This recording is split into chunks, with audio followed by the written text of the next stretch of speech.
The hardest part was differentiating between my realities.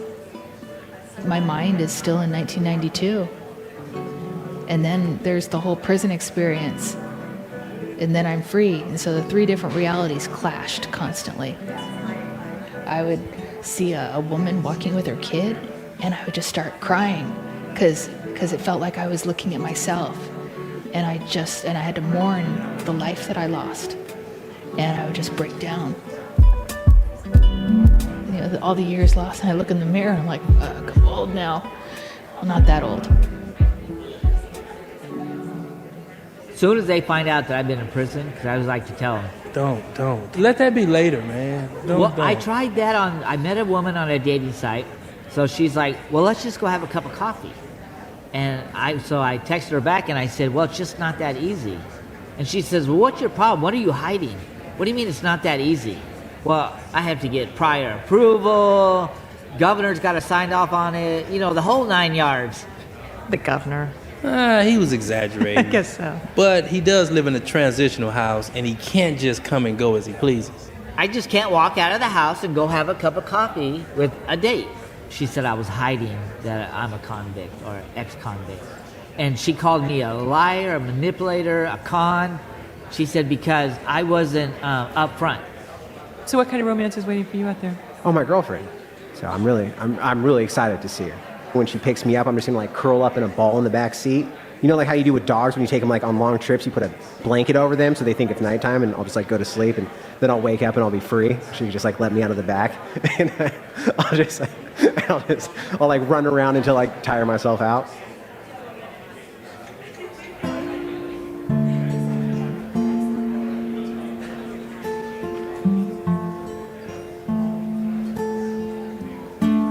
I get tired trying to find my way.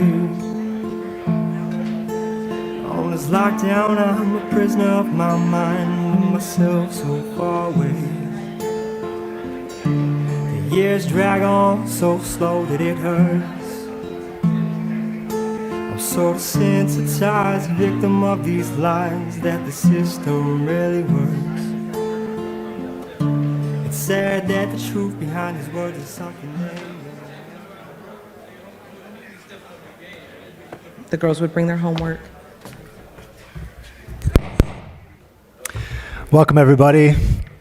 It's so good to see you tonight, especially in person. I was just talking with President Zelensky. I think the last time we were all in this room together was 2019 for Dr. Angela Davis. So it's been a long time, and it's great to see all of you here. And thanks for taking a bit of time out of your night to be with us this evening.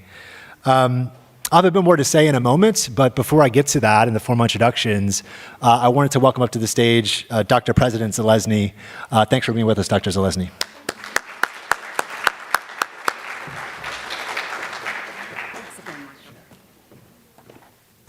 Well, thank you and good evening. What an honor it is to be with all of you this evening. I'm so excited about the program. And I was just sharing with Dr. Burrows how important it is to have events like this and excellent speakers. Thinking back to my times when I was at Humboldt State, that memory of all of the people that I got to engage with in conversations are still with me. So do enjoy this very special moment. So again, a very warm welcome, CSUB family, community partners, honored guests. CSUB is so proud to host the 35th Charles W. Kegley Memorial Lecture. For decades, this forum has allowed our community to engage in meaningful conversations on topics that are at the heart of our shared humanity.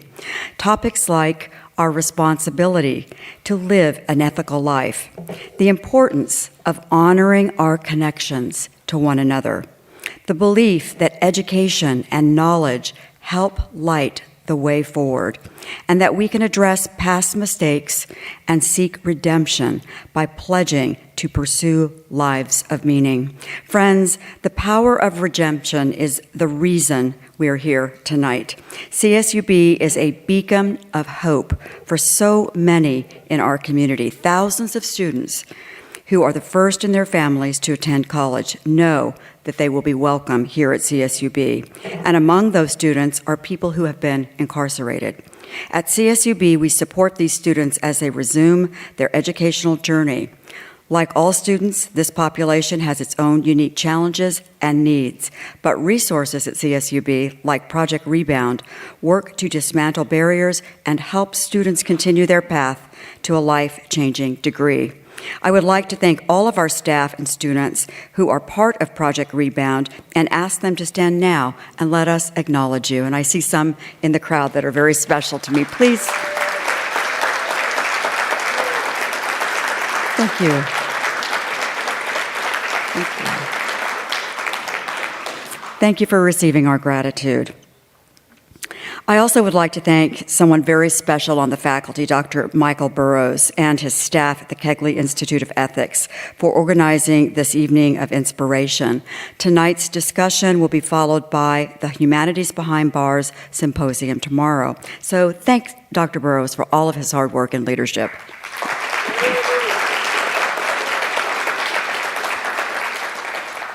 Tonight's discussion reminds us that there are many paths that lead to college, and CSUB is unique. Some paths follow a direct route, while others experience twists and turns. And the only thing that really matters is that you get here. And when our students join us at CSUB, they are met with a family of supporters ready to walk beside them the rest of the way. My friends, enjoy this evening. I'm so looking forward to this dialogue tonight. Thank you.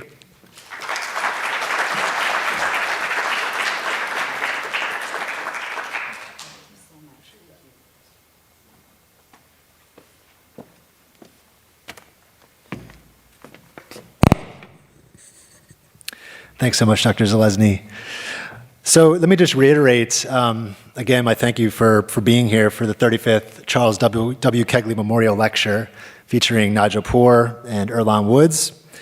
Tonight is also, I should note, the launch of our first ever Humanities Beyond Bars Symposium, an event that features interactive workshops and talks, bringing formerly incarcerated students and scholars, activists, and campus and community members to our CSUB campus for collaboration and knowledge sharing.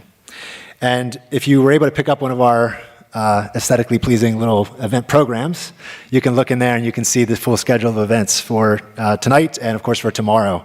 If you're interested in any of the workshops or talks, they're all open and free to the public, so you're welcome to come tomorrow if you'd like. I should note that this symposium is a product of the efforts of many people, and I'll talk about them in a moment. But it's also grown directly from the roots of the broader Humanities Beyond Bars initiative, which aims to highlight the social and ethical impacts of mass incarceration by documenting and listening to the stories of formerly incarcerated students and staff on our own campuses, including here at CSU Bakersfield. Many of you might know, but California has the third largest rate of incarceration in the world, with about $20 billion spent annually on the criminal justice system. And nationwide, there are approximately 7 million people under the supervision of the criminal justice system. But understanding incarceration is more than just stats. It's also about the voices and experiences of the many persons touched by this system. And that is what we seek to capture in the Humanities Beyond Bars project, those voices as part of our historical and public record. I want now to show a brief video that introduces the Humanities Beyond Bars project and a few of its key participants.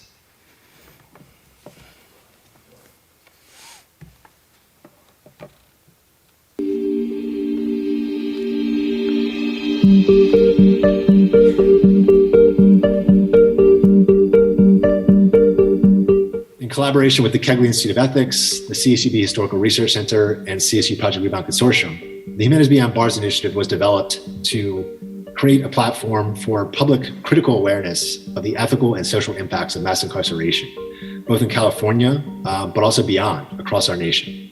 A central piece of that has been direct collaboration with formerly incarcerated persons enrolled as students or working as staff on our CSU campuses. We feel that understanding these voices, hearing these voices, is a central piece of the history of our CSU system, but also a fundamental way to push back against the stigma that many formerly incarcerated persons face. In this video, you'll hear from many of the key stakeholders in this project and the central voices that have made this project possible. So thank you for watching. One of the most important aspects of the Humanities Beyond Bar project is the oral history component. Oral history seeks to record testimonies such as those we see in the Humanities Beyond Bars project for future generations, so that those voices will be heard in the years to come. I think, one of the common threads between the interviews that I've done has been a really sort of remarkable commitment from the interviewees, from the formerly incarcerated people to the community. That there's this kind of recognition that continued success requires working with a community, building community, not kicking the ladder behind you, but pulling people up. And I found that really impressive and inspiring. When you emailed me and gave me the opportunity to speak my voice, I strongly believe that, like when the Bible says we overcome by the power of our testimony, that me lending my voice to my struggle and putting it out there will encourage other people to stay in the game. Because so many times I wanted to give up in prison. But along the path, I would hear people's stories. I would see what they've been through and witness it firsthand, and many times second account. And I would talk to individuals that would give me advice based on their personal experience. And also I want to reach into the system where people are still trapped, people are still bogged down, to say, hey, I made it out. Here's a light, come this way. And I've heard someone say, well, you don't owe anybody anything. I kind of disagree, because I believe that we're a collective and we're all in this together. And I believe I owe it to humanity to reflect my story and to encourage them so that the next generation can see and then climb up higher than I have ever been able to. I think, as I have walked away from some of the interviews, I am just really kind of left with, or impressed by the transparency and their willingness to share more than anything else. The ability to put their stories out there, and with the hope that others are going to learn and take the inspiration from their journeys, because they're not easy journeys. So I think the motivation comes from the change that happens when you actually try to apply yourself and do something different. I think just hearing myself speak my story again was really an eye-opener. I don't think I realized how much I had actually gone through to get to where I am today until I heard myself speak it. And knowing that I proved some people right, the people that have supported me, CSCB community, HBV community, there's some individuals in law enforcement that have supported me, and knowing that I have proved it right, that it can be done, that it can be, I think change can happen, and we can go out there and make a difference. I'm pretty excited. I already went online and onto the Kegley website and checked it out. So I'm pretty excited for others to go on and see the different individuals sharing their stories, and hope that it just can help someone in the future. Learn more and visit the HBB site at tinyurl.com/Kegley HBB.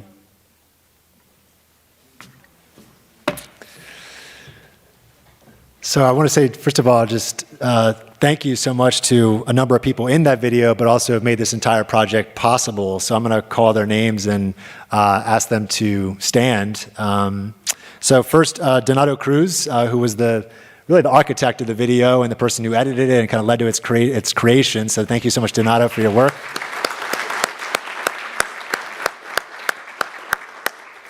And also our interviewees. I know we have a few of them in the house tonight. Tiffany James, Charlie Vandevoorde, Hector Martinez. I think you're here. Hector, there you are. Yeah. If there's anybody else I'm missing, please stand up too, so I make sure I don't. Well, I'll get to them in a minute. And also our team members, Christopher Livingston, Eileen Diaz, Tiffany Sansoulas, Joseph Flores, So thank you so much for being part of the HBB team and making all of this possible. And also a big thanks goes to Dr. Jackie Kegley, who this institute would not exist without her. So thank you, Dr. Jackie Kegley.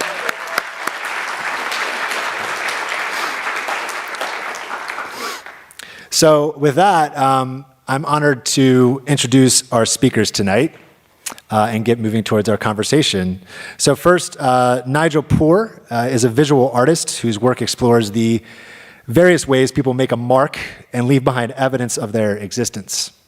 Her work has been exhibited nationally and internationally and can be found in various museum collections, including the SF MoMA, the MHD Young Museum, and the Corcoran Gallery of Art in Washington, D.C. She is also a professor of photography at California State University, Sacramento. In 2011, Nigel got involved with the San Quentin State Prison as a volunteer teacher for what was then known as the Prison University Project. And she is the co-creator of the Ear Hustle podcast and the co-author of This is Ear Hustle, Unflinching Stories of Everyday Prison Life, which is for sale in the lobby. Little plug for that book there. With Nigel is Earlonne Woods. Earlonne was born and raised in South Central LA. In 1997, he was sentenced to 31 years to life in prison. While incarcerated, he received his GED, attended Coastline Community College, and completed many vocational trade programs. He also founded Choose One, which aims to repeal the California Three Strikes Law. This is the statute under which Earlonne was sentenced. In November 2018, California Governor Jerry Brown commuted Earlonne's sentence after 21 years of incarceration. Upon his release, Earlonne was hired by PRX as a full-time producer for Ear Hustle, and he continues to work with Nigel, contributing stories about re-entry. And he, with Nigel, is the co-author and co-creator of the Ear Hustle book and the Ear Hustle podcast. So our moderated conversation tonight is titled Ear Hustle, Stories of Life in and Beyond Prison. And following that, we'll have plenty of time for your questions and dialogue with the audience, so do hang out for that. But for now, please join me in giving a warm Bakersfield welcome to Nigel and Earlonne.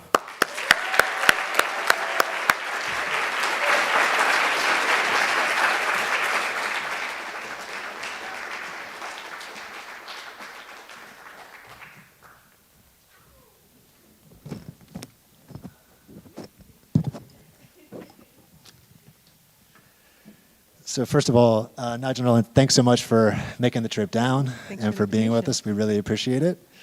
So I think probably a good place to start, for those who aren't familiar with the Ear Hustle podcast, and I know many people are, but some aren't, can you tell us about its origin story? You know? I feel like Trump. Hello. Right. Sipping water rapidly. How was the podcast created, and what were the challenges you faced in developing it within a prison system? I'll leave that one to Nigel because she did Sorry, a lot I'm so of the work. preoccupied with that damn water. Can you ask the question again? Sure. Yeah, definitely. So many people will be familiar with the Ear Hustle podcast. Mm-hmm. Some people may not have listened to it in full yet. So can you just tell us about the origin story? Oh, how was it sure. created, and especially within the context of a prison, because I know it must not have been an easy process to do that, right? No. So can you just talk us through that a little bit? Yeah, absolutely. So as you said in the introduction, I was volunteering at San Quentin through the Prison University Project. I'd done that for a couple of semesters, and I just really loved it, and I met so many interesting people.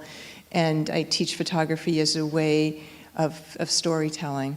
So after the class, I found myself wanting to do more projects inside the prison, and I found my way down to the media lab where Earlonne was working, and there were a group of men down there who were interested in figuring out a storytelling project, and originally we were going to do a film, and it seemed like that was going to take forever, so we got the idea that it'd be very easy to do audio. And we thought that because none of us had ever done it before. And so we started working on storytelling inside the prison, and originally we aired it on a local public radio station, KALW. And Earlonne and I worked on that from maybe 2012 to 2015. And I found myself wanting to do a slightly different project, something less journalistic and something more from the perspective of an artist. And I thought it'd be interesting to try a podcast. And I asked Earlonne if he'd like to co-create this with me, and he immediately said yes. And that's how we started. Awesome. Yeah, Who would say no, though? But the idea was to just do a podcast to play inside of the prison. And then we heard about a contest that Radiotopia, which is a podcast network, was putting on, and we got permission to submit an application for that. And out of 1,537 other contestants in 53 different countries, we end up winning. So that was cool. Yeah. So, and speaking about how hard things are to do in prison, we actually ended up having the podcast play outside the prison before we were ever able to get it played inside the prison, which is kind of unbelievable. Yeah. So I've been reading your book for the past several days, really enjoying it, by the way. And I noticed that you write that you wanted to create a podcast that you say showed the commonality between those inside and those outside, and to change the narrative about the environment of prison. So I'm wondering if you can just say more about that goal, or those goals, and how that informs your work in developing the podcast. Yeah. I can say that it was real important for Nigel to, work side by side with someone inside, like to be colleagues instead of just she's a volunteer, I'm a prisoner, whatever it is. So that was really important, and I think it showed a lot that, individuals can coexist, can work together, can become, creators of something that was cool. Yeah. I think volunteerism is great, and I wouldn't have gotten into prison without being a volunteer. But when we, as Earlonne said, when we started talking about the project, it was really important to think about it as professional people collaborating. And I'm interested in people. I'm interested in how people find meaning, how they make a life. And that's something that unites all of us, whether you're in prison or not. How you make a mark and how you feel like you matter is such an essential thing. And so that's what I was really interested in. It happened to be that it was inside of prison, but that's what I wanted to explore, is how do you make use of the time that you have on this earth, no matter where you are. And one thing that was really striking to me too about reading the book is actually the way you talk about each other. And, so there's a passage, I know Nigel, you write, Earlonne can do things I could never do, I can do things he cannot. And we created Ear Hustle as an unlikely pair, in a very strange environment by laying out our dream from the start and not letting go. And it just struck me that you're both very complimentary of each other, and you've been working together a long time, so that's a good sign, right?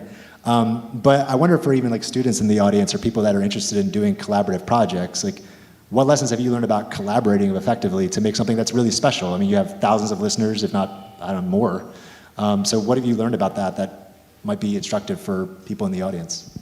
Other than she's good with emails, and I'm not, I suck at emails.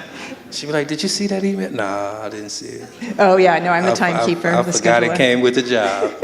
It's finding the right person. There's some magic to that. It's knowing, I think you need to know what you bring to the table, you need to know your self-worth, and you need to know where you're not so good, and you need to find that person that complements you. And as we said there's things that I'm good at that Earlonne's not good at. There's things he's really good at that I'm not. And so we kind of move around each other like that without much judgment. I'm sure we get irritated with each other sometimes, but we just seem to understand each other. And it really is the magic of finding that right person. I think also this may be helpful for students. I found that volunteering and putting myself in situations that I am not familiar with has been helpful. It's brought me all the things that I most care about in my life. And when you do that, you need to go into a new space very humbly and listen a lot. I was in prison working inside prison for 3 years before we started the podcast, so I gave myself a lot of time to try to understand the situation, but more importantly, to give people, if they wanted, the opportunity to get to know what I was about. And so things take time, and when you're a student, you still think in terms of semesters, that you've got to accomplish things so quickly, but worthwhile things take a lot of time, and you need to have, it's like building a relationship. You ask how you find a good collaborator, that takes time, just like a good project takes time to develop. So you just have to slow down. Yeah. So, you obviously chose to create a podcast eventually, right? And I take it that, much of the impact of what you do is kind of about narrative storytelling. And when it comes to something like incarceration or the experiences of currently or formerly incarcerated persons, is there something distinctive about narrative storytelling that you think is particularly impactful for sharing those stories and like a glimpse inside incarcerated and post-incarceration life, as opposed to film or a book or some other medium? I'm wondering if you think there's something about storytelling that's particularly impactful that led you to create a podcast. No, I think everybody have something to say.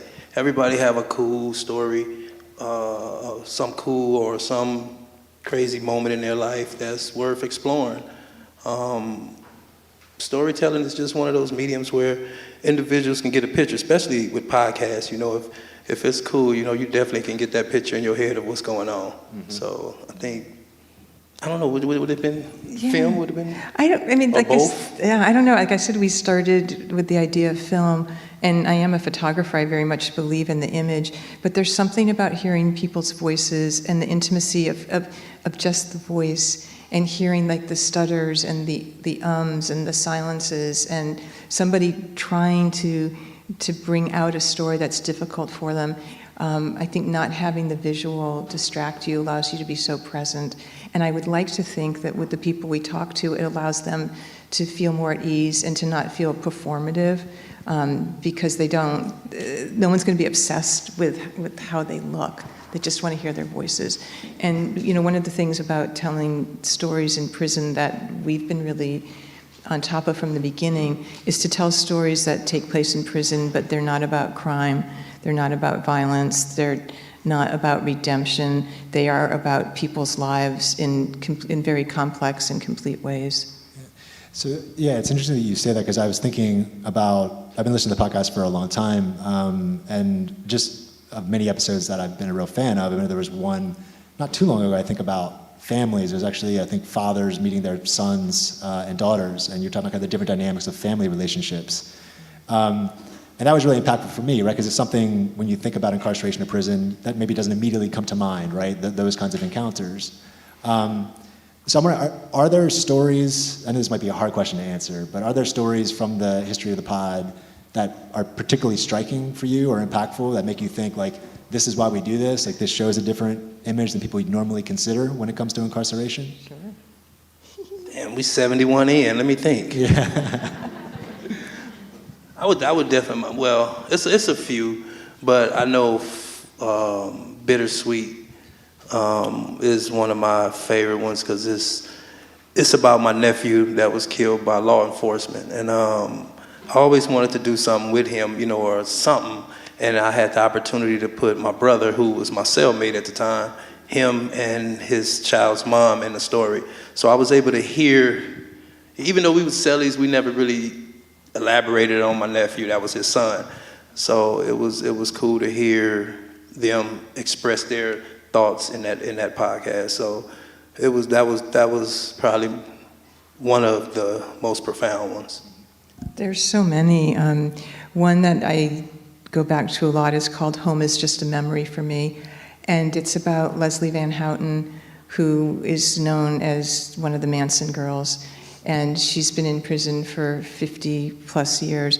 And I grew up in the 70s, and so Manson haunted my childhood. He was one of the ghosts under my bed. And so I had feelings about Leslie that I wanted to explore. And I also really, we wanted to do a story about her that was not about Manson. We wanted to do a story that was about what is it like to spend 50 years in prison. How do you deal with time? How do you see yourself? How do you change? And we had to do it over the phone. We did it with about 60 15-minute phone calls. So there was that technical challenge of how are you going to get close to somebody over the phone and talk about really difficult things and craft it into a story that is going to make people see her beyond the moniker of a Manson girl. And then personally for me, I really wanted to talk to her and understand her as a woman. And at some point during the podcast or during the interviews, I got to talk to her about my fear that she had been this fearful image to me. So we had very honest conversations about it. So I go back to that story often and think about how you can break through the space that you feel between yourself and another person, even over the phone, which is just incredible. And I feel very drawn to her. She's a very dear person, and I love the idea that well, not the idea, but that we were very far into the story before we revealed who she was. So we gave the listeners time to just understand this woman, and then of course we had to at least mention who she was. So that was very intentional. Yeah. So that's one of them. But there's a Hey, lot. what about the one with this guy? Yes. You want to explain that story? Tom. Yeah, what was the name of that story? Tell Christy I love her. Well, we got the name wrong. It was supposed to be Tell Christy I loved her. We left the D off. Yep, Tell Christy I love her.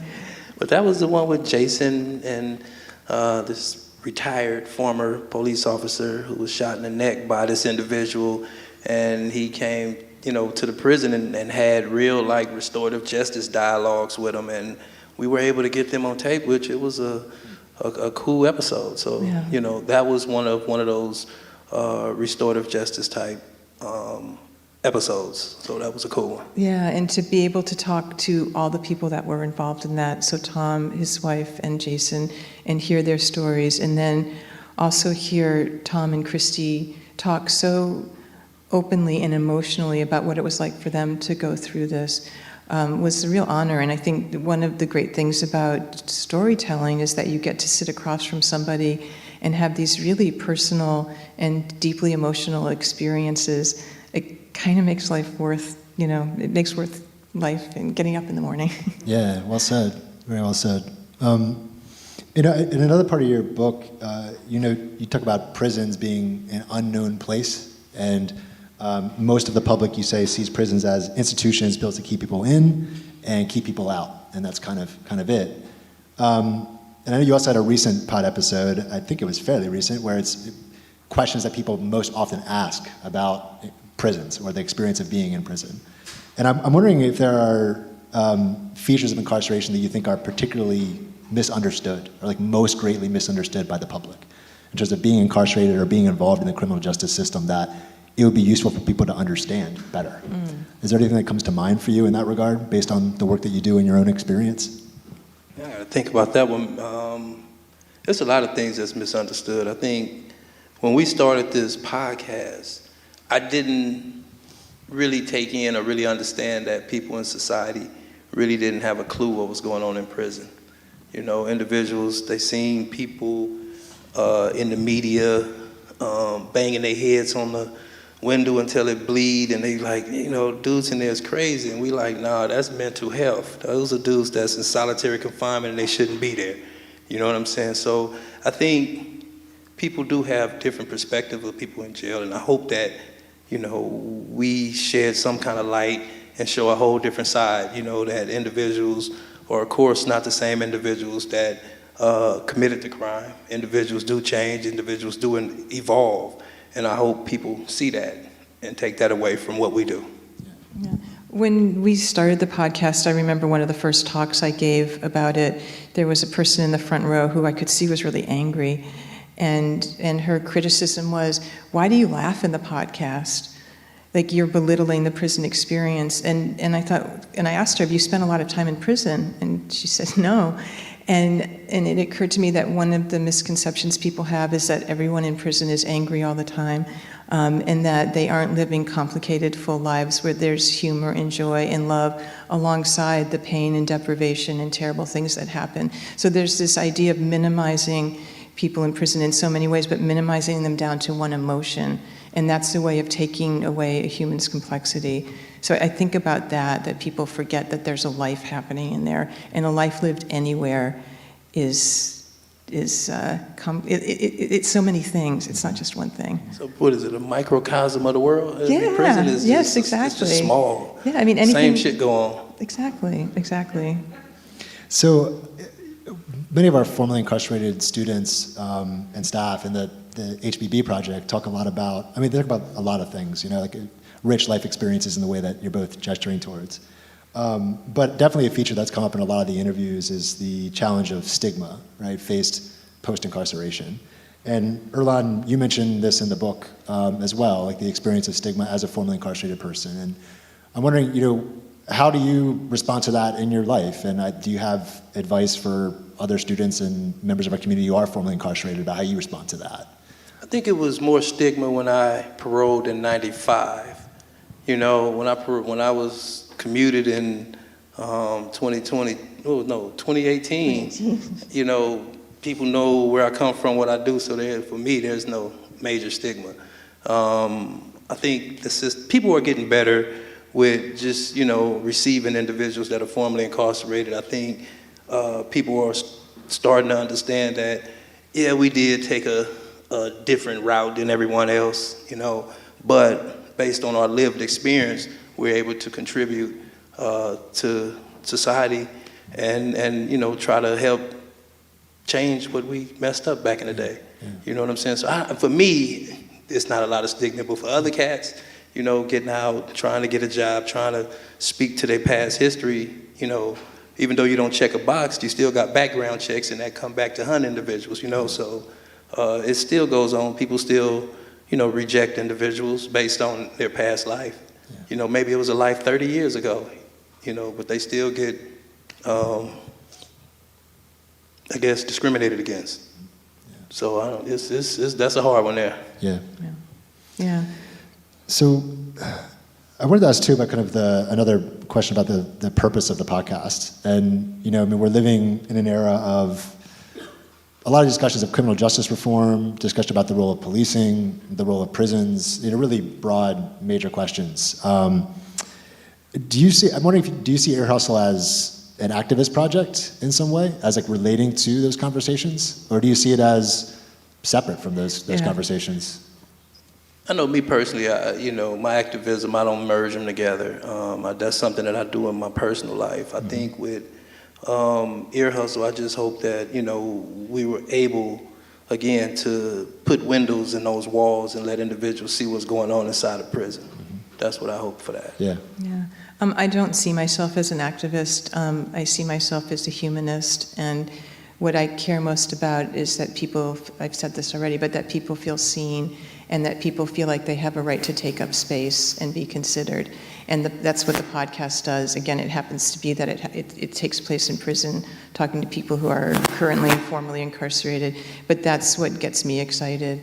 And I love the byproduct that it gets other people to think about how the prison system needs to change, and of course I think it does. I don't feel like I'm equipped to make those changes. I always think of Ear Hustle as one of the ingredients that's out there for people who do have the power to make positive changes in the prison system to use to show that there's, you know, that people should care and things should change. I believe in staying in your lane when you know you can do something. Like that's right, I can do something. I'm terrible with numbers, and when people start talking about policy, I fall asleep. So, yeah. Yeah, thank you for that. Yeah. So we talk about policy, we just do it in storytelling. Yes, right. Exactly. That's kind of exactly. I was gonna, Yeah. I have thoughts on that, but I'm gonna not be selfish and not ask more questions. I'm gonna try and open it up to the audience actually to ask questions. Go to James King first. Yeah. So actually, I want to try and get our student assistants, Chidinma and our other student assistant, if we can come down the aisles, and Frank in the booth, if we don't already have mics out, if we could get a few more mics for the audience, that would be great. So let's pause for a minute for that.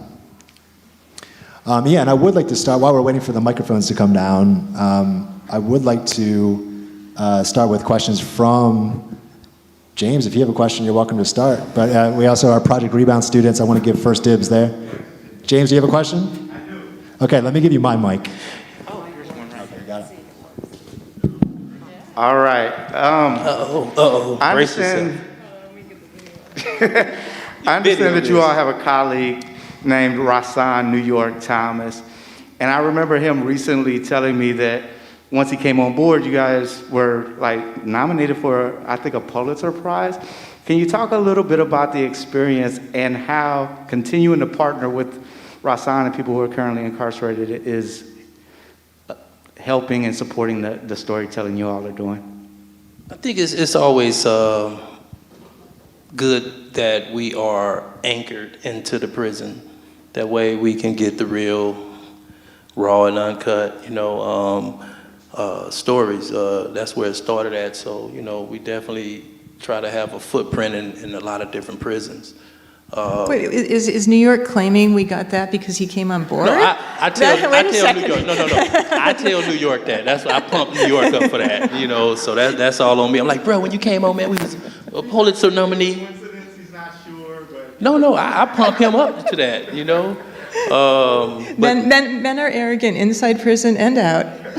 See, New York is everywhere. See, New York planted him. No, but it's you know, it's sad that, you know, due to COVID, they've been shut down inside, you know, barely getting out. Now they starting to roam around, so we're trying to, you know, merge him back in and figure out how we gonna pull that off. But yeah, I mean, you know, New York is he has a beautiful brain, you know. So, you know, he always come through in the clutch. Other questions? We got one there and one here, so we'll start there. Hi, I'm so excited to be here, and thank you both for being here. So I know that you've probably gotten so much feedback from folks outside of the prison system, but I was just curious what kind of feedback you've gotten from incarcerated individuals, not only in the U.S., but globally. In the U.S., far as I know, they love us. You know, actually globally, because we're on our way out of the country next month, I think, to go deal with other prisons around the world. But I think it's, you know, what I guess at the end of the day, what I love about it is that, you know, we just came up with an idea that just ended up shaping a whole movement, or, you know, dealing with, you know, letting the voices of marginalized individual in prison come out, you know. So I think a lot of people really, when they take time to just step back, they really respect that, and I appreciate it. Yeah, I've had very good feedback from people I've spoken to in prison about the podcast. One of the things that stays with me is mostly men coming up to me and telling me that their children told them about the podcast and how much they loved it because they felt like they could understand their parents' lives better, and they told their dads to listen, and so they started listening. So I loved that it was kids feeling connected to their parents and asking them to start listening. So that to me was like 2 thumbs up. Nigel, I just want to say that the word that you said, you humanist, you're not activist, you're a humanist, and that really sticks out. That's going to stand with me for a long time. I really like that. Earlonne, what's some of you that are getting released, what is the best piece of advice that you would have for them if somebody's getting released? For people that's getting out? Yeah. It's so much advice. I'm gonna tell you the advice I got when I got out, and this is so small. I'm one of my partners, Jason Jones, you remember that? He ran up to me and said, "Bruh, don't use that much toilet paper." Stuff up out here, but I know I'm just messing with you. But that was the funniest stuff. That was the funniest advice I got when I got out. He was like, "Bro, it ain't like prison. You can just roll." And he's like, "You're not out of here." But I think the one main thing is, you know, for individuals, you know, that's getting out, if they don't, you know, have places to go to utilize the transitional housing, you know, to get your life in order. Don't try to rush and get into stuff far as, you know, put the world on your shoulders. Don't try to catch up with time. Just take your time and enjoy, you know. But definitely take your time. That's the only thing I tell individuals. Take your time. Individuals out here hire you. Individuals will come together as a support team to try to, you know, help you out here. But just take your time. You ain't in a rush for nothing. Got the rest of your life. Yeah, I mean, this isn't advice, but this is an observation. One of the things about San Quentin is that there's so many volunteers that go in there. And so I feel like a lot of people, when they get out of San Quentin, are in such a better place. And what really frustrates me is how many prisons there are where there aren't opportunities. And it seems to me that's where change really needs to happen, that there's more opportunities before people get out, so they come out to something. I mean, that's obvious, but it just doesn't seem to happen in that many prisons. And I don't know if that's on, I mean, it would be lovely if it was on the government to change it, but I think it's actually on just people to care and to start going in. And I don't know how we do that, but that's what I know. And I sometimes feel like it's not fair, like so much goes to San Quentin, it needs to filter out to the other prisons. I'm so excited first to be in your presence. Thank you for all the work that you've done. I have been a huge fan for such a long time. Earlonne, my question is for you. with all the work that you've done on this podcast, both on the inside and the outside, what do you feel like is the biggest impact this project has had on your life? That's a good question. It's so many different impacts. The biggest is, I always give the podcast the credit for my freedom, because I don't supposed to go to parole until 2028. You know what I'm saying? And I've been out 3.5 years now. So that was, just being able to, when I got the call to the governor's office or to the captain's porch to talk to the governor's office about my commutation, after they, told me all the legal stuff, they was like, "We love your podcast." You know what I'm saying? So I think that was the most impactful thing. And, to be reunited with my mom and my family and everybody and to be back out here. But yes, I think that. Hope I answered your question.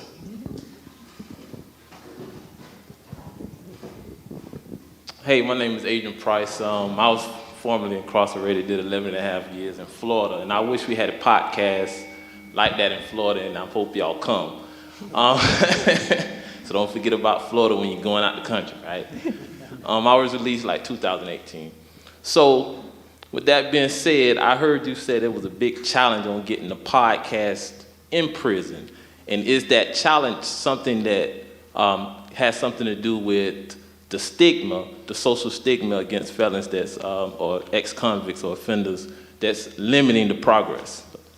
When you say get it in, do you mean for individuals inside to hear it? Yes. Or yes. No, I think in the beginning, we was like, we was dealing with a person that didn't put too much up on the institutional TV, so it was a lot of red tape or whatever we had to go through for that. But once we had an opportunity to get the Secretary of Corrections in, and and he came and was talking to us, and he was like, we was telling him like, man, we want this stuff heard in all the prisons, and he was looking around like, well, who can make that decision? We was like, you. You know what I'm saying? And he was like, all right, I'll do it at the next warden's meeting. So it was easy from that standpoint, Was that it? Did I answer your question? Yes, you answered my question. My mind is, yeah. Also, I want to give props for you all being here from Florida Definitely. and coming and joining for the symposium. So I think they deserve a round of applause for that. Longest travel award. Thank you so much for being here. We really, really appreciate it. It's awesome. You definitely get to vote. Yeah. You get to vote now, right? Yeah. Yeah. They couldn't vote. Other questions? I have one. So we have one here and we'll go next. Yeah, go ahead. You're good. Oh, okay. Totally fangirling. I love you guys so much. Thank you. Really, truly. I work at one of the prisons at LAC. And what you just said, Nigel, really resonated with me about really what the type of programming and humanity really that needs to come inside to some of the other prisons. So with that said, I'm wondering about how you both negotiated sort of the nature of your relationship as colleagues inside in an environment where there's not a whole lot of humanity always in the nature of those relationships between people who are incarcerated and the people coming in. From what I learned, it's the dude that always the observant one, the quiet one that don't talk to nobody. Is that what happened? I think it's really tricky because anyone who's spent time in prison knows that the administration is terrified of what they call overfamiliar, I can't say it, being too familiar. Overfamiliarity. So, yeah, overfamiliarity. So how do you go in and be an open and caring person and also have appropriate boundaries? I think it just takes time. I was always very consistent when I went in, I actually wore the same clothes all the time. I ate the same food. I talked to people like they were a colleague. And so I presented myself the way I wanted to be treated and the way I wanted to treat other people, which is with respect. And so I think it goes back to time. And it's finding the right people. There's lots of men at San Quentin I could have worked with that it would have been terrible. It was Earlonne that, we found each other somehow. And so, again, it goes back to finding a person that you're comfortable with and that you can trust, and that's a huge thing.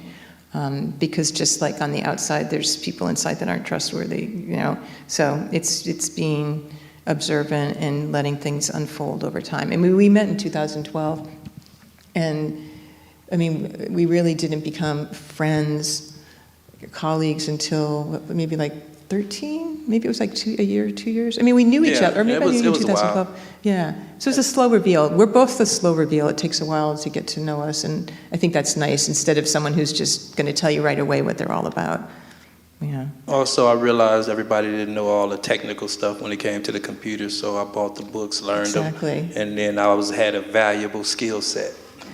You know, and this, I don't know if this is a prison-centric thing to think about or not, but I think it's always important to really assess why you're doing something. And so I talk to myself all the time, why am I going into prison? What do I want to do there? What is it fulfilling? I see other it can be anywhere where you see people going into places and you're not quite sure what it is they're looking for. And it makes things very complicated for a lot of people. And so I think it's always just good to be very clear on why you're doing something and what you hope to give and get out of it. Yeah, most prisons try to keep you separated. You know, I don't know how LAC, we went in there one day, but, definitely will. But I know a lot of prisons are set up to where a lot of things are segregated, even the yards, different things. So a lot of people don't come together, and then administration frown at volunteers, and they frown at a lot of things that are beneficial for the individuals that's inside, who they're supposed to be serving, you know. So I think it's just, you know, when you have the opportunity, and a lot of prisons don't have those opportunities. A lot of prisons don't have volunteers that go in, you know, 3,000 volunteers go into San Quentin. The reason being, it's in the middle of everything, San Francisco, Oakland, Richmond, Marin, you know, and then you have certain prisons that nobody go in because they so far, don't nobody want to travel to them. So I think it's opportunities. And I always say, volunteers, they on the front lines of public safety, because they come in and they're not the officers, they're not the other incarcerated individuals, they just, regular people that want to just help in some capacity. Yeah, another thing I did that I think was important was I really got to know the administration and the correctional officers and the lieutenants and stuff. They need someone to listen to them too. They're not all the enemy. And so I made it a point to treat them with respect and to get to know them and to let them know me so that I could build trust, because trust is super important. And without the administration trusting us, there was no way we were going to do something. So you have to be smart about how you navigate the institution itself. A question back here. Yeah. Okay. Can you guys hear me? Can't tell if this is on or not. Can you guys hear me? Yeah. Yeah. Okay. Hi, I just want to say nice to meet you guys. My name's Elizabeth. I'm honored to be here, and thank you guys for coming. I'm currently a member of Project Rebound here at CSUB. I'm a junior. I have a question for you, Earlonne. Like what I notice, I'll use myself as the example. Sometimes it can be intimidating, not sometimes, it is intimidating to share your past and share what you've been through, especially in like an academic setting or a professional setting. What is your advice to us individuals who are hesitant about sharing that with people, especially like in this academic setting? I would just say, your lived experience speaks volumes. You've experienced things that the people that you're in front of never have, probably never will, hopefully never will, you know what I'm saying? But I would just say, just be you. It's a part of your story. It don't define who you are, as you know. So, just always be you. Because I know when I go in and I'll be like, well, when I was 17, I kidnapped and robbed somebody, but it was a drug dealer. So thinking that that's going to be different. But I've always just been honest on it. Even I was so honest back in the day before, it became a thing where they started hiring us. Like back in the day, I wasn't smart enough to put on my job application, no, I've never been convicted of a felony. I used to always put it down, will explain, never got a job. I was like, damn. Then it took me a long time to realize I should have never put it down. I should have just got 2 weeks of check, and when y'all found out, But I just say always speak your truth, Always speak your truth, because if the people don't accept you for that, fuck them. That's how I'm starting to feel. It's like if they aren't going to accept who we are, then it's not meant to be, you know? Real talk. Thank you. I have a question here, Hi. Oh, and then we'll go back there. okay. Yeah. Hi, I work at Sylmar Juvenile Hall. I'm a therapist with the high-risk offenders who are fighting their fitness. Some of them are still, you know, invincible, and the other ones are starting to think, I'm not sure this life is worth it anymore. And I'm wondering what you would have wanted your juvenile self to know, or what you would want to tell, what I could possibly relate to some of my kids who are not sure if this is worth it or not, or the ones, even the ones that think that this is still kind of cool, that might be something that I could plant, even if they don't, you know, receive it right now, but in a little bit, just something to help them as they're navigating this really intense process. That's a hard one because we was just in juvenile hall yesterday. You know, Camp Sweeney, and I was just talking to a young dude about, you know, he was telling me about his life, that, you know, he finna get out, and we was just talking about a lot of things. I ain't tell him I served time, he didn't even know. And we was just talking about it, and I was like, man, you don't want to do your life here. He was like, man, but it's real out there in the streets, you know, and this, that, and the other. So when I was like, bro, I did 27 years, his mind was just blown. And I said it started when I was in juvenile hall. You know what I'm saying? I wasn't listening to the people that came in to talk to me and tell me. I didn't listen to them because they came in from a religious standpoint. So I was always like, y'all don't understand my life. Y'all Christians. Y'all can't, yeah. You know what I'm saying? Like, come on, man, you dress to dress, but, you know, it's just that, you know, we just be apprehensive on listening to people. You know, we just don't. So it's kind of hard to reach a cat in juvenile hall.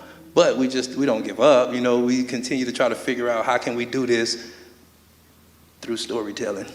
You know what I'm saying? How can we reach them little cats? And some of them are reachable, but some of them just want to be them in that moment. So you gotta, sometimes some people gotta figure it out, but then some of them will listen, especially if it's like at Camp Sweetie, they got so many different programs, you know, for the kids where they can get in the union and all kind of stuff, you know, but some of them don't be old enough to get in the union. They have to wait, but they learn those skill sets. And I think that's one of the things that juvenile hall should be able to do is get them kids some type of skill sets before they get back to society, and just take the time, you know, with them, and I think that'll work, hopefully. They're lacking a lot of programs right now, so I agree. Definitely, just the time, spending that time with them.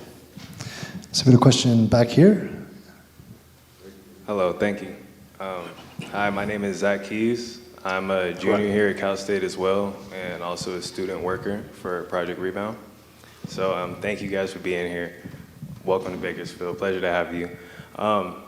Nigel, like you said, being a humanist, you're somebody on the outside coming in and showing your humanity and showing the humanity that you know is in others, no matter where they're at in life.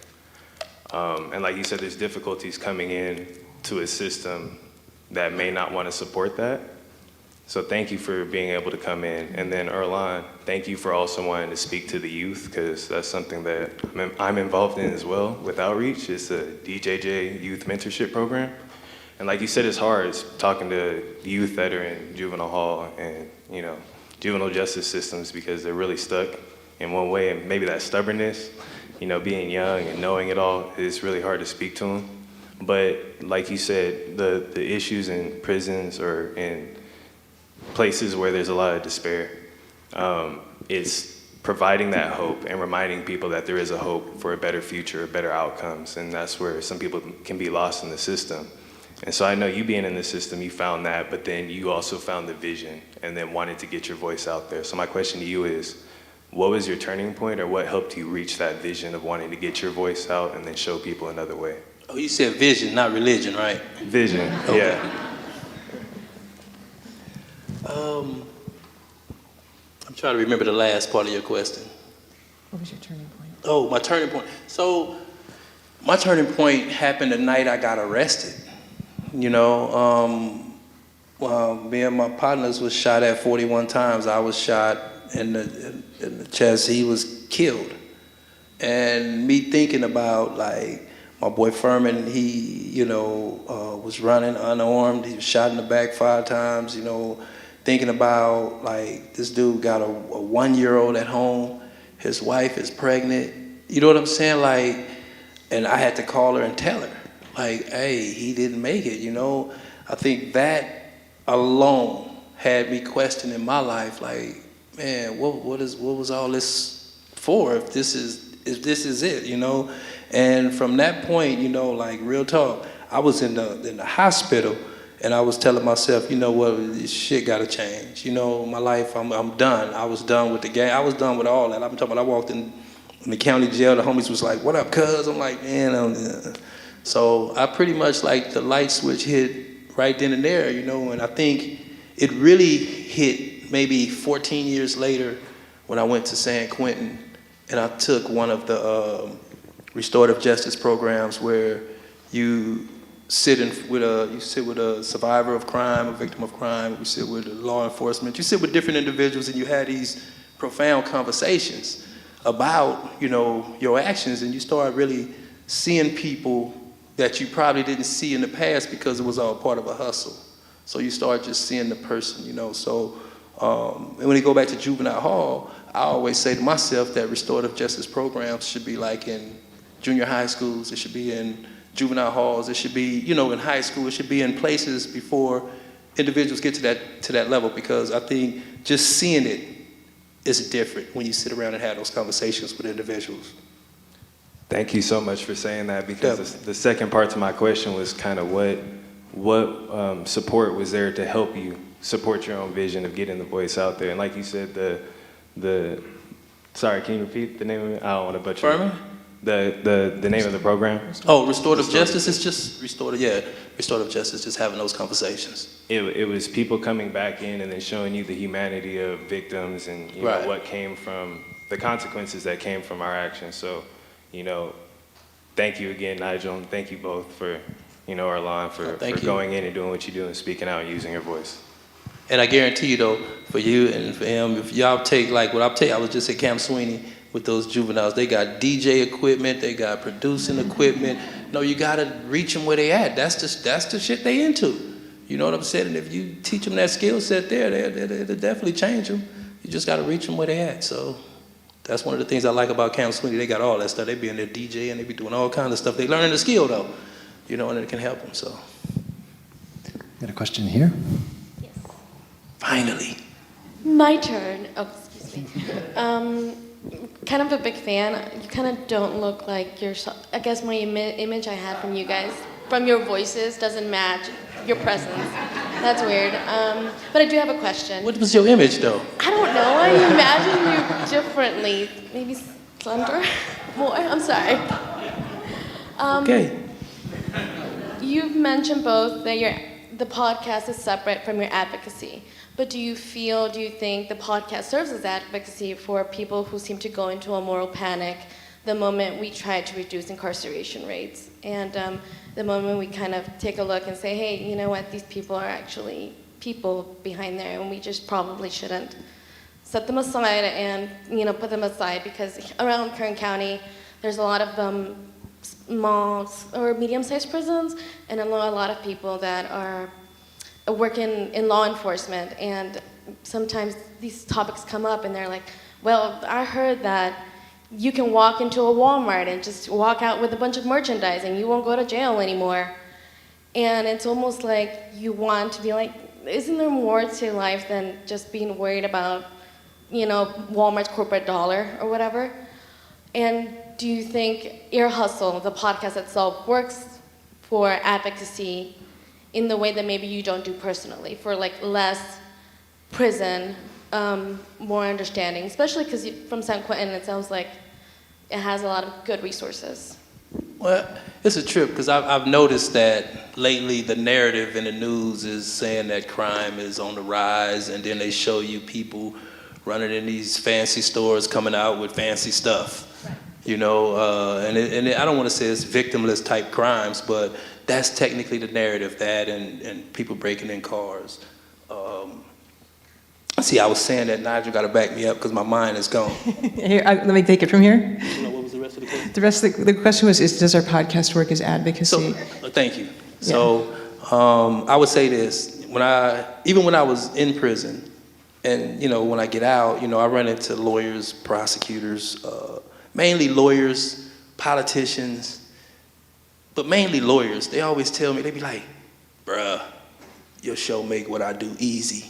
Because when I'm having a situation, I just tell people, hey, go listen to this episode, and you'll understand what I'm talking about. So I think in that capacity, yes, I think it does make a difference for some. Yeah, I mean, I would say that we get a lot of feedback from listeners, letters, emails, talking to people in person, and a large percentage of contact we get are from people saying that your podcast has changed our mind. So we'll hear from people who are self-proclaimed, throw away the keyers, or people who have been responsible for getting the 3 strikes law started in their states. And so a lot of people who have been victims of violent crimes. And so I do think in that way it is advocacy. We also hear from a lot of teachers from elementary school up to university who use the podcast as part of their curriculum. So to me, all of that suggests that, yes, it can be used as advocacy, again, as an ingredient for other people to challenge their thoughts and the thoughts of people around them. So that makes me very happy. And also, I mean, you said we don't look like what you thought. I hope you weren't thinking this, because one time a person came up to me and said, "You're much older than I thought." And I was like,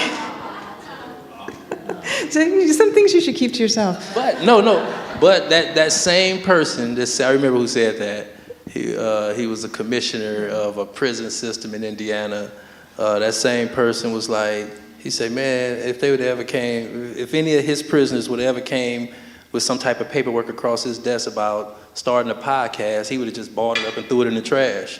He said, but listening to Ear Hustle, he said, I've been in this 25 years. I get to see a whole nother side that I haven't paid attention to.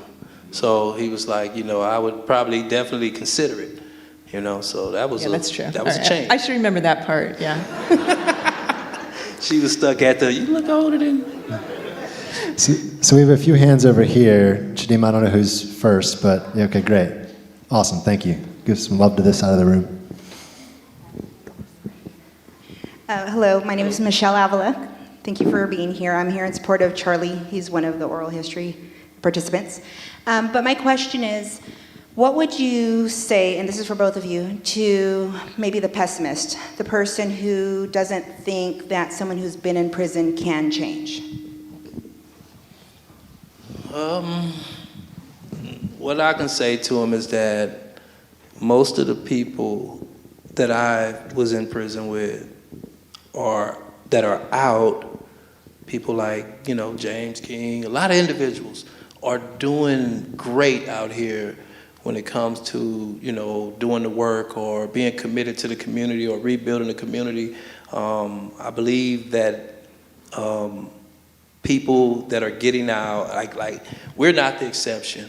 We're just, like the rest of the people that's in there waiting on their turn to get out. We just happen to get out before them, So I would just tell those pessimists, hey, at least go inside, meet some of these people, or at least see the work that they're doing in the communities,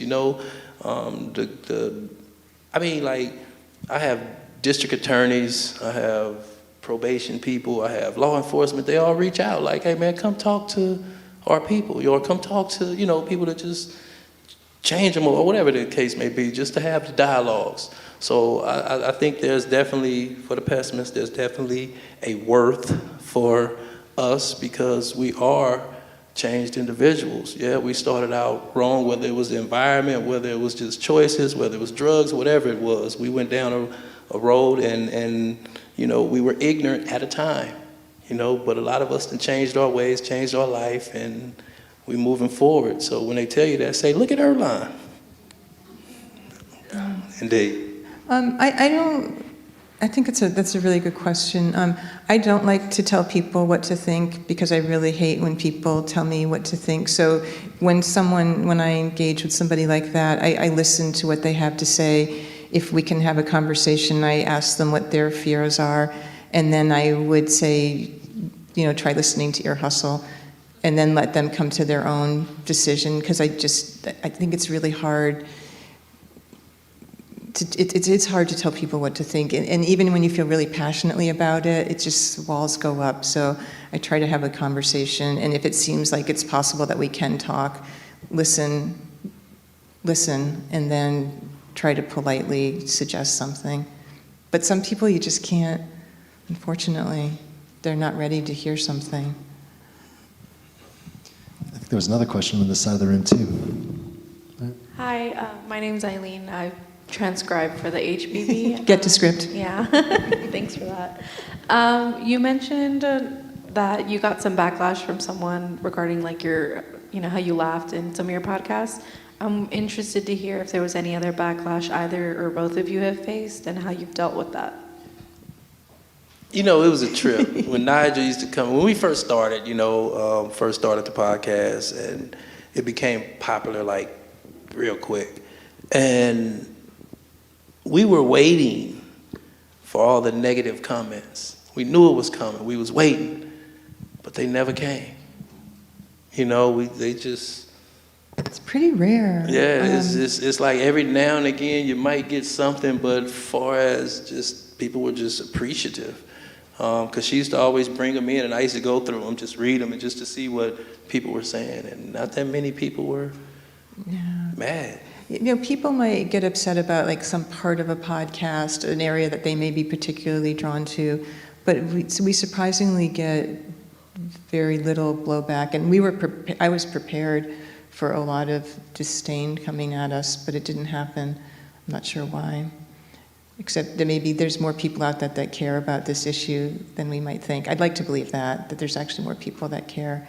And I think it could also go back to what I was saying, is that the podcast doesn't tell people what to think. And we put the information out there and allow people to hear the story and then decide for themselves. And so hopefully all kinds of listeners feel welcome and can find something of themselves in the story. No, definitely. It goes back to Emily Harris from Ella Baker Center. She told me when she came in one day, she was like, we had just started the podcast. She said, man, I love what y'all doing. She said, because y'all don't hit people upside the head with policy shit. You know what I'm saying? Y'all do it differently. So, it's that type of stuff you have to be conscious about. So, we're going to hit you upside the head with policy. It's just going to be storytelling. Yeah. So I saw a hand up from Autumn in the back there. Yeah. Autumn, let them get the mic to you so everybody can hear you too. You're also nice to sit through these questions. Thank you.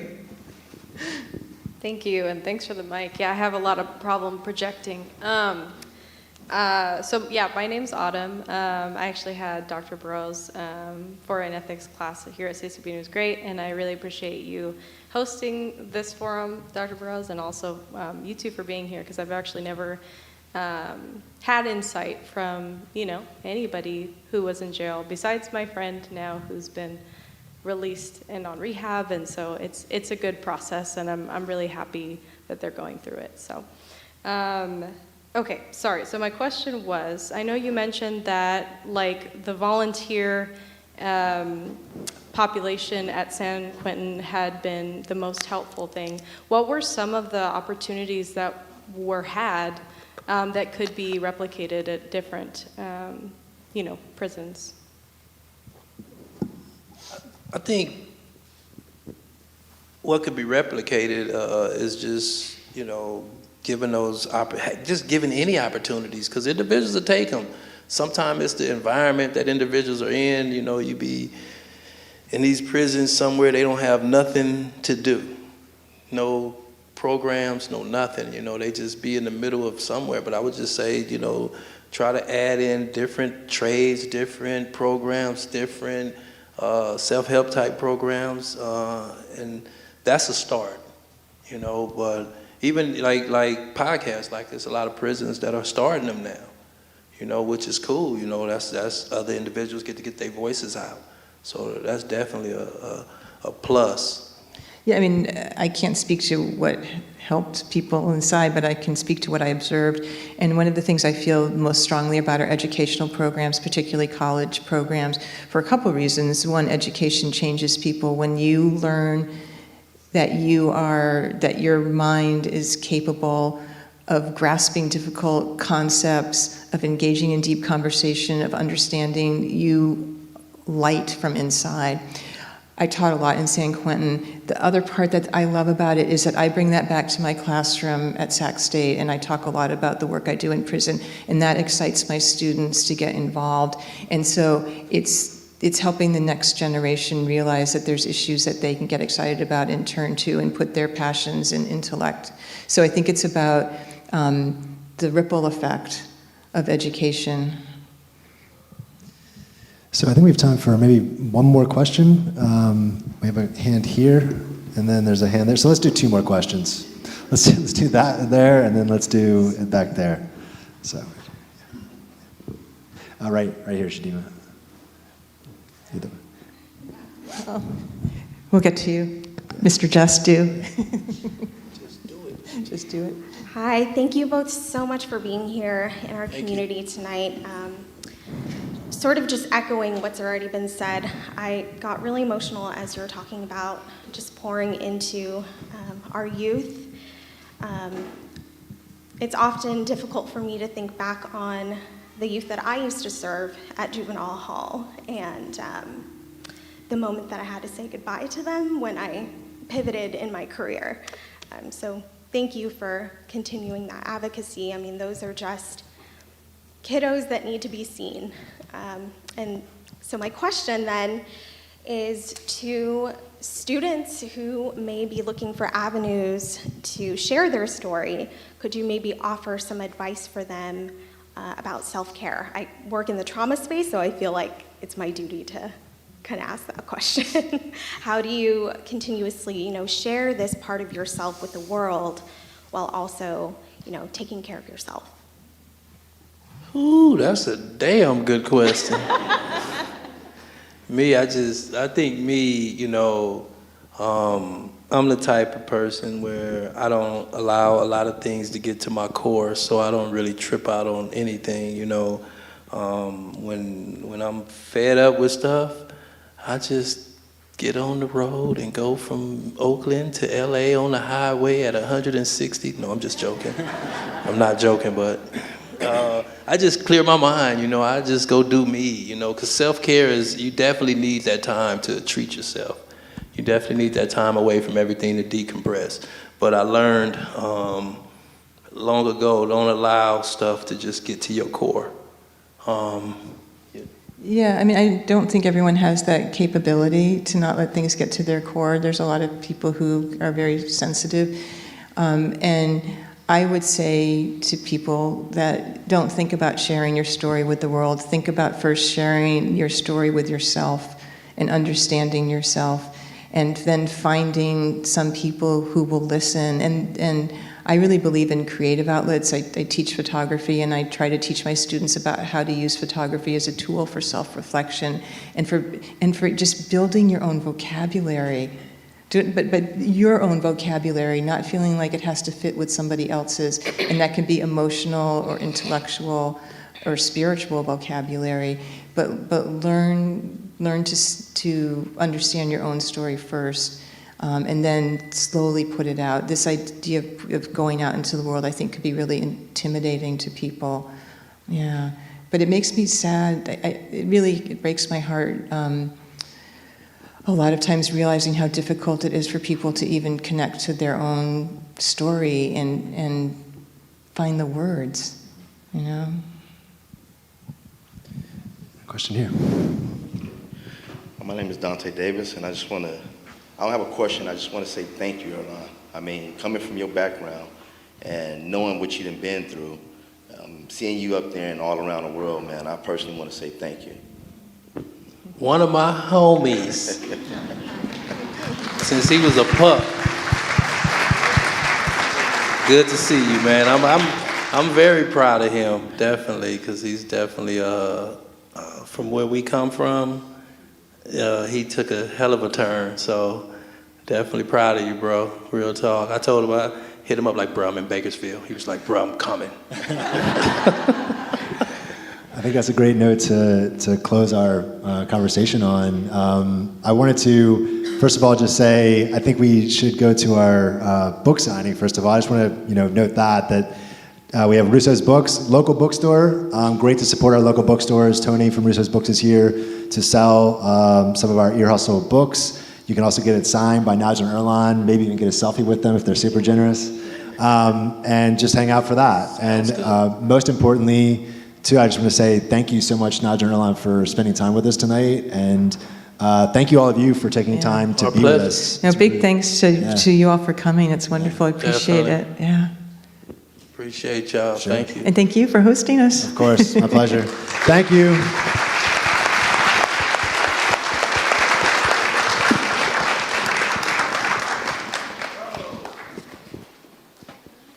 Thank you. Oh, let me go ahead. Oh, sorry about that. Excuse me, ma'am. Excuse me.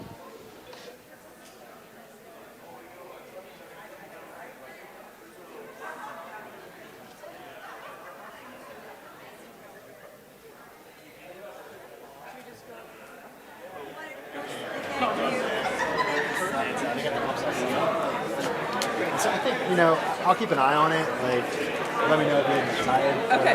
What time is it? It is, we actually are right on time, it's 7:30. Oh, okay. So, yeah, we're doing that for like 20, 30 minutes. Yeah, that's good.